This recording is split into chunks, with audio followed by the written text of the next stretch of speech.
Hello viewers, welcome back to my channel. আপনারা দেখছেন বনানীর স্বপ্নমের। এই গরমের উপযোগী এই সবজিটি বানানোর জন্য আমি এখানে মটর ডাল 3-4 ঘন্টা ভিজিয়ে রেখেছি। এরপর মিক্সিতে মটর ডাল আর কাঁচা লঙ্কা অল্প লবণ দিয়ে ভালোভাবে পেস্ট করে নিয়েছি। দিয়েছি অল্প একটু হিং আর কালো জিরে। এবার ছোট ছোট বড়াগুলো ভেজে তুলে নেব।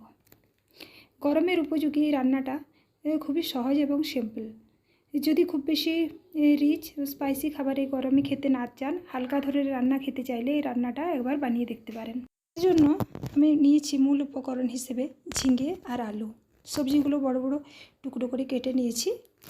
এরপর একটা মিক্সি বাটিতে কিছুটা পরিমাণ তিল, 1.5-2 চামচ মতো, আর কয়েকটা কিশমিশ আর হাফ বাটি দুধ দিয়ে বেশ ভালো একটা পেস্ট বানিয়ে নিয়েছি।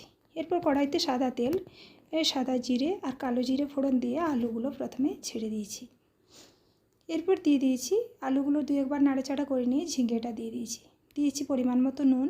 এরপর নাড়াচাড়া করে নেব, ঢাকা চাপা দিয়ে কিছুক্ষণ রান্না হতে দেব। ঝিঙেটা প্রায় সেদ্ধ হয়ে এলে দেব পরিমাণ মতো জল দিয়ে কিছুক্ষণ ফুটিয়ে নেব।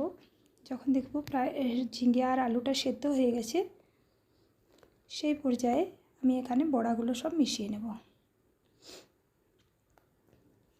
এই রান্নাটা খুবই হালকা এবং খেতে খুবই ভালো হয়েছে। এইভাবে বানিয়ে আপনারা দেখবেন, খেতে খুবই সুন্দর হয়। এরপর দিয়ে দিলাম বেটে রাখা তিলটা। দুধ দিয়ে আমি বেটে রেখেছি তিলটা, এটা দিয়ে দিলাম। আর দেব স্বাদ মতো চিনি আর কয়েকটা চেরা কাঁচা লঙ্কা। এরপর অল্প একটুখানি ফুটিয়ে নিয়ে আমি গ্যাসটা অফ করে দেব।